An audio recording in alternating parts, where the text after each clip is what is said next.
Hello everyone, it's me again. I'm here with another video. Today's will be, what if Skyquake survived? I honestly think Skyquake could have survived, honestly. I'm not the most appealed by Transformers dying in their vehicle modes. I don't get it. So, apparently, Bumblebee could have still been crashed into Skyquake's, engines, but Skyquake would have managed to get Bumblebee off of him like, whoosh, flying. Or turning around, spinning, which causes Bumblebee to fall. Now, does Bumblebee die? No, Bumblebee doesn't die. Bumblebee would survive. He would likely crash land.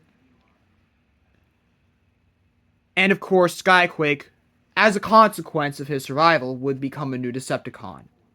Now, how would this affect the rest of the show? Obviously, Skyquake and Starscream would be at conflict with one another. Apparently, Starscream would order Skyquake to obey to me. But Skyquake obviously is more loyal to Megatron.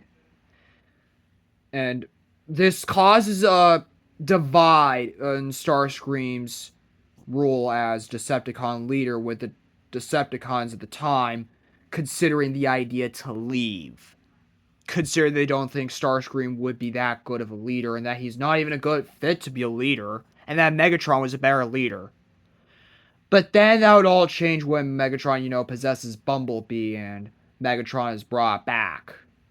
And then this causes Starscream to be banished from the Decepticon cause a lot sooner. As soon as Skyquake is promoted to second in command, and Megatron favors Skyquake over, Starscream.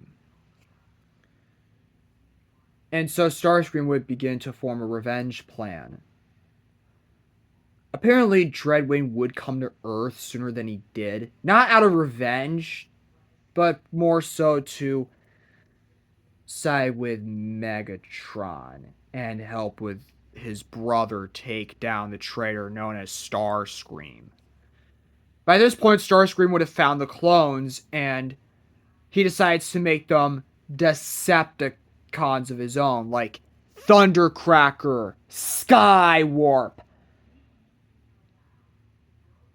Thrust, Dirge, and Ramjet. Essentially, Starscream now becomes the leader of his own Decepticon cause.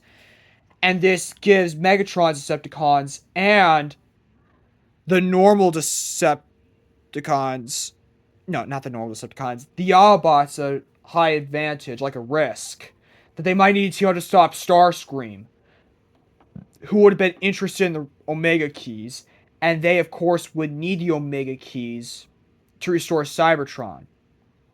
However, Starscream's vision of Cybertron would be that he wants to rule Cybertron with Megatron Optimus as his slave, so that he will be in power and will kill anyone who dares question his leadership. However, knowing Starscream, this doesn't go well, because apparently I do think at some point he would be defeated. He would die. Apparently Thundercracker and Skywarp would die first, and then would be brought back as Scourge and Cyclonus. But then during the finale, he and the other Seekers would die. Now, I know a lot of you are saying I'm forgetting about Skyquake and Dreadwing. Yeah, there would be episodes where they team up. And apparently, rather than Megatron being the one to kill Dreadwing, that would be Starscream, which puts Skyquake on a revenge arc. And by the time of Predacons Rising, Skyquake would face Starscream and they would kill each other, thus bringing Skyquake's character and storyline to an end. Apparently, I think he could have taken Optimus's words of defecting from the Decepticon cause, or at least Starscream's cause, and then he accepts those words and sacrifices himself to defeat Starscream from killing him from some Autobot, like, I don't know, Bumblebee, maybe. Or RC. So that's why Skyquake survived in Transformers Prime. Do I wish he survived? Not necessarily, but I think it would have been interesting. But anyways, I know a lot of you are going to be asking me, wouldn't Shadow Zone be skipped? Yeah, it would. It wouldn't exist. But anyways, I will see you all later.